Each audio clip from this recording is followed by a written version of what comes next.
रायपुर में सबसे विवादास्पद बाबा धीरेंद्र शास्त्री के दरबार में 7 दिन तक दरबार लगा। रायपुर में बाबा ने दरबार खत्म होने से पहले एक नया बयान दिया। रायपुर में बाबा ने जो बयान दिया उसे अपने अनुयायियों से मोबाइल में रिकॉर्ड करने को कहा, बयान को वायरल करने को भी कहा। आखिर बाबा ने ऐसा कौन सा बयान दिया जिसे वो वायरल करने की बात कर रहे हैं? क्या बाबा ने कोई पॉलिटिकल बयान दे दिया है जिससे इस बयान के बाद अब बाबा और भी फेमस होना चाहते हैं? बाबा का वो बयान क्या है? रायपुर के बाद बाबा का दरबार कहां सजेगा? पूरी जानकारी इस रिपोर्ट में।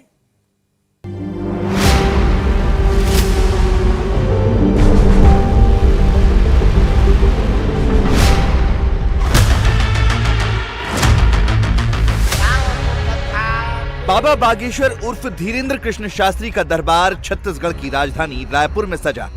ये भाई अपना खुद का सुपरमार्केट बना के महीने का 10 लाख कमा रहे हैं। हाँ, सिर्फ पैसे वाले नहीं, आप भी कर सकते हैं। फ्रीडम ऐप को अभी डाउनलोड कीजिए।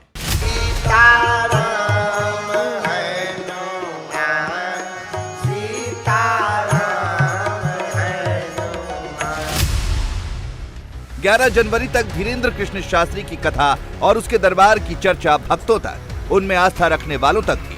अब इसका दायरा बड़ा हो गया है। मध्य प्रदेश और छत्तीसगढ़ ही नहीं बल्कि अब तो यूपी, बिहार, राजस्थान जैसे राज्यों में भी धीरेंद्र कृष्ण शास्त्री के दरबार और चमत्कार दोनों की चर्चा हो रही है।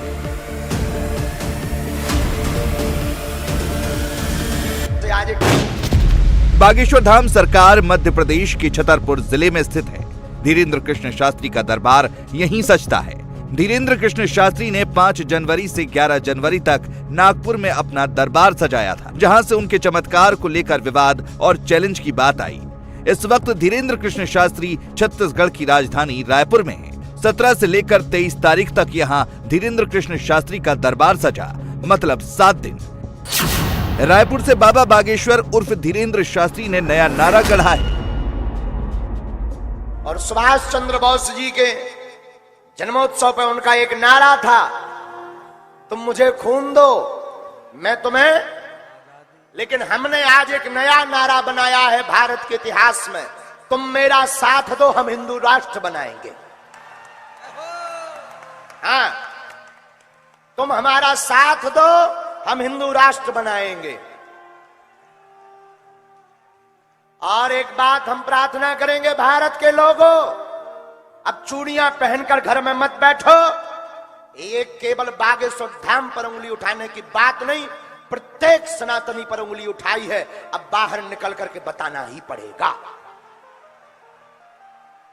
और इस बात को सुनने के बाद अगर नहीं निकले तो हम तुमको बुजदिल मानेंगे, बुजदिल। उनका नारा बहुत विशाल था और हमारा भी आज का सूत्र नोट कर लीजिए। सभी लोग अपना अपना मोबाइल निकालिए और ये नारा भेजिएगा सब तक, सबकी जो भगवान की नहीं उनकी जय जय सीताराम। बाबा बागेश्वर को लेकर विवाद नागपुर से शुरू हुआ, जहां बीजेपी की गठबंधन की सरकार है। रायपुर में बाबा का इस वक्त दरबार है, वहां कांग्रेस की सरकार है। मध्य प्रदेश जहां बाबा बागेश्वर धाम है, वहां बीजेपी की सरकार है। बाबा के दरबार में जो कुछ भी होता है, बाबा बागेश्वर उसे अपने इष्ट की कृपा बताते हैं। लेकिन महाराष्ट्र की अंधश्रद्धा निर्मूलन समिति को आपत्ति है। समिति के संस्थापक श्याम मानव ने बाबा को चैलेंज दिया, जो खुद दावा करते हैं कि राहुल गांधी को उन्होंने ही भारत जोड़ो यात्रा करने की सलाह दी। खुद भारत जोड़ो यात्रा में शामिल भी हुए थे श्याम मानव। राहुल गांधी से मिले थे आप लोग? कितने देर तक? जी मिले नहीं, हम उसकी पदयात्रा में शामिल हुए थे। चलते चलते 40 मिनट वगैरह के आसपास हमने गप मारी, उसमें से 29 मिनट बात करने का अवसर मिला। तो मुझे जो कहना था मैंने अपने काम उनको समझाया। बाबा बागेश्वर उर्फ धीरेंद्र शास्त्री रायपुर में, लिहाजा छत्तीसगढ़ के सीएम भूपेश बघेल भी चैलेंज दे रहे हैं। इससे कोई समाज का भला नहीं। जैसे कहा ना, जोशीमठ अब समाप्त होने वाला है, यदि चमत्कार है तो बचा लो। अभी चुनौती को स्वीकार करेगा क्या? प्रकृति के साथ यदि छेड़खानी कर रहे हो, प्रकृति के विपरीत जाके कोई काम करोगे तो उसे तो भोगना ही पड़ेगा। कितनी जातियां हैं, कितने धर्म हैं, वो इस धरती पे आए और वो मिट गए। लेकिन भारत है, हमारा देश है, और ये आज हमारी संस्कृति हजारों साल पुरानी है, कभी समाप्त नहीं हुई। इतने युद्ध हुए, इतने आक्रमण हुए, महाभारत भी हो गया, आक्रमण भी हुए, लेकिन हमारी भारतीय संस्कृति जस के तस है, जहां की तहां है। बाबा बागेश्वर उर्फ धीरेंद्र शास्त्री को सीएम भूपेश बघेल ने जोशीमठ वाली चुनौती दे दी है। जोशीमठ जहां बीजेपी की सरकार है, मतलब धर्म और चमत्कार से होता हुआ ये मामला अब सियासत तक भी पहुंच गया। निशाने पर बीजेपी, सहारा धीरेंद्र शास्त्री, लेकिन बाबा बागेश्वर वाले बाबा सबका चैलेंज कबूल भी कर रहे हैं और दावा कर रहे हैं कि जिसको भी चमत्कार देखना है वो दरबार में है। आज इस व्यासपीठ से हम शपथ खा करके तुमसे कहते हैं, लोग हमसे पूछते थे, बड़े बड़े बुद्धिमान, कि गुरुजी चमत्कार क्या है, ये तुम चमत्कार की क्या बात करते हो। पहला चमत्कार तो यही है कि पूरा भारत का हिंदू एक हो गया, और दूसरा चमत्कार जिनको देखना हो कभी दरबार में आ जाना, वेलकम टू यू। और तीसरा, हमारी प्रार्थना को बेकार मत जाने देना। अगर तुम्हारे अंदर एक बूंद भी सनातनीय हिंदू का हो तो तुम मेरा साथ दो, मैं हिंदू राष्ट्र दूंगा। पहले बाबा को चैलेंज मिला, अब रायपुर में दरबार सजाकर बाबा चुनौती दे रहे हैं, दरबार में बुला रहे हैं। जिसको भी शंका हो वो दरबार में जाए, शंका का समाधान करे। बाबा बागेश्वर को सबसे पहले चैलेंज श्याम ने दिया, अब कांग्रेस के नेता भी दे रहे हैं। समाजवादी पार्टी के नेता गिरफ्तारी की मांग कर रहे हैं। बिहार के नेता पप्पू यादव भी विरोध में हैं। बाबा बागेश्वर धीरेंद्र शास्त्री अपने दरबार में धर्म परिवर्तन भी कराते हैं, जिसको वो घर वापसी का नाम देते हैं।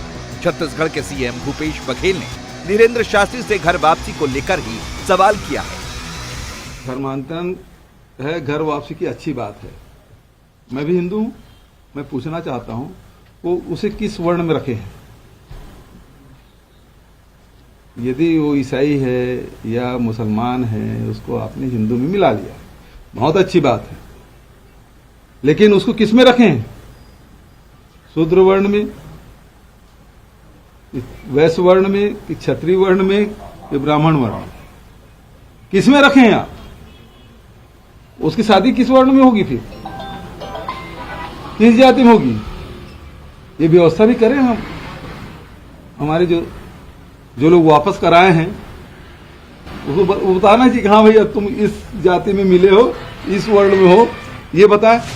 रायपुर में बाबा धीरेंद्र शास्त्री का दरबार है, इस सवाल का जवाब भी धीरेंद्र शास्त्री ने अपने अंदाज में ही दिया।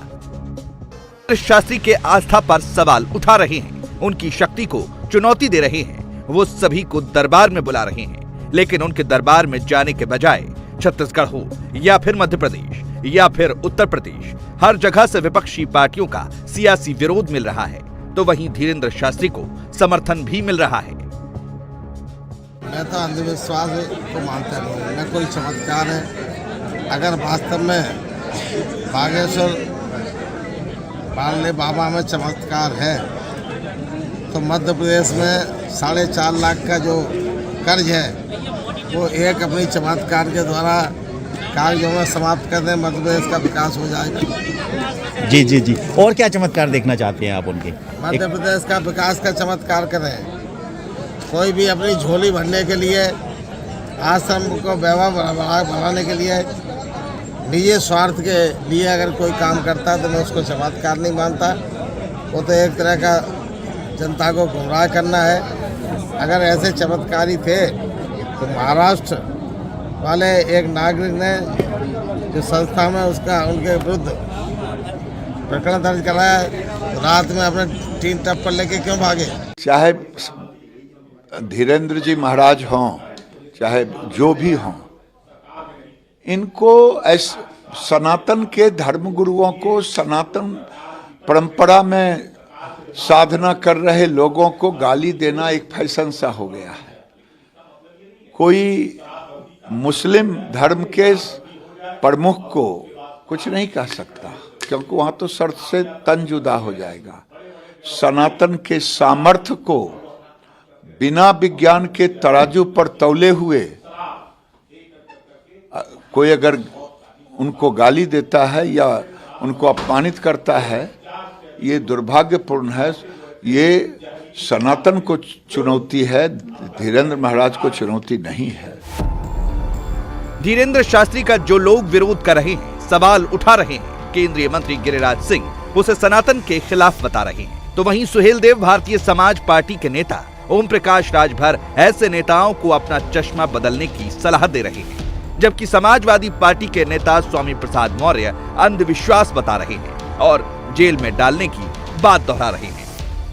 धर्म का नाम लेकर के, धर्म का नाम लेकर के, धर्म का चादर ओढ़ करके, धर्माचार्य के भेष बना करके यदि समाज में अंधविश्वास पैदा करता है, ढोंग ढकोसले पैदा करता है, रूढ़िगत परंपराओं को लाता है, तो उसके खिलाफ तत्काल प्रभावी कानूनी कार्रवाई होनी चाहिए।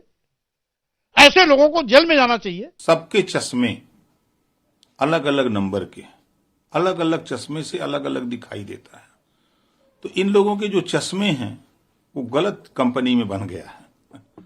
इस नाते इनको तो पहले चश्मा बदलवाना चाहिए। ये जो इस तरह के बयान दे रहे हैं, इनको अपना चश्मा बदलवा लें और सही चश्मा लगवा लें और सही ढंग से पढ़ें। विरोध और बवाल के बावजूद धीरेन्द्र शास्त्री के दरबार में लोगों की भीड़ लगी हुई है। लोग बागेश्वर बाबा की आस्था और धीरेन्द्र शास्त्री की कथा सुनने के लिए कई राज्यों से पहुंचे हैं। संत समाज बैठा है और सब राम का नाम जप रहे हैं। कोई रामचरितमानस पढ़ रहा है, कोई जप कर रहा है, आध्यात्मिक माहौल है। और पंडित धीरेन्द्र शास्त्री भी यही कहते हैं कि जितना ज्यादा भगवान से जुड़ेंगे आपके समस्याओं का निदान होगा। और संत समाज क्या सोचता है उनके बारे में और रोजाना यहाँ पर पहुंच रहा है। क्या नाम आपका? हमारा नाम मोहनदास। कहाँ से आए? मथुरा से आए। पंडित धीरेन्द्र शास्त्री की कथा सुनने के लिए लोग लाखों की संख्या में आते हैं। ऐसी भीड़ कहीं और नजर आती है क्या? नहीं हा? नहीं। क्या इसके पीछे वजह है? वजह कथा अच्छी कहते हैं, बढ़िया कथा कहते हैं, सनातन धर्म को जगा रहे हैं। कौन सा बुरा कर रहे हैं, बढ़िया काम कर रहे हैं। कौन सा हम अपने को भूला, अगर कोई भूल गया है और भूले को अगर रास्ता दिखा दिया है तो कौन सा ही बुराई है? कौन सी बुराई है इसको बता दो। कौन नहीं अपनाता है अपने को? अगर कोई यही भीड़ की वजह भी है। हाँ जी, भीड़ की वजह यही है कि अब कोई बेटा अगर गलत रास्ते पे चला जा रहा है उसको सही रास्ते पे ले आए। क्या नाम आपका? रमेश। कहाँ से आए? महाराज खंडवास, मध्य प्रदेश। पंडित धीरेन्द्र शास्त्री के कथा में क्या सबसे खास, क्या सबसे बढ़िया? ये भाई अपना खुद का सुपरमार्केट बना के महीने का 10 लाख कमा रहे हैं। हाँ, सिर्फ पैसे वाले नहीं, आप भी कर सकते हैं। फ्रीडम ऐप को अभी डाउनलोड कीजिए। ज्ञान देते हैं और धर्म से जोड़े सबको धर्म से जोड़े। हिंदू धर्म, बाकी जो बिछड़े हुए हैं इधर उधर भाग रहे हैं, दूसरे धर्म जा रहे, कई ईसाई बन रहे, कोई मुसलमान बन रहे, कोई कई बन रहे, तो सबको एक तरह करके और हिंदू धर्म में जोड़ना चाहते हैं तो जोड़ रहे हैं। वो बस यही है। कथा बढ़िया कहते हैं, बहुत अच्छी कथा करते हैं। उनकी मुस्कुराहट ही खींच लाती है। मैं खुद दिल्ली से आया हूँ सत्संग, और उनकी मुस्कुराहट उनके चेहरे की खींच लाती है। वो सबको ही प्यार करते हैं, किसी धर्म का विरोध नहीं करते। वो सबको गले लगाते हैं, छोटा हो बड़ा हो सबको गले लग, सब प्यार करते हैं। चमत्कार भी करते हैं। हाँ जी, चमत्कार भी। चमत्कार हम पे चमत्कार हुआ उनका। हम बताएं, हमारा जीवन ही बदल दिया उन्होंने। मैं बिल्कुल वैष्णव बन गया हूँ और मैं पहले 6 महीने से पहले वैष्णव नहीं था। अब उन्होंने मेरा जीवन ही बदल दिया है। आप तो महादेव की वेशभूषा में पहुँचे हैं यहाँ पे। हाँ, ये सब भक्ति है। हाँ। भक्ति में ही शक्ति है। हाँ। और शक्ति में ही मुक्ति है। इंडिया टीवी हर वक्त हर जगह डाउनलोड करने के लिए सर्च करें India TV news Google play store या ऐप स्टोर पर।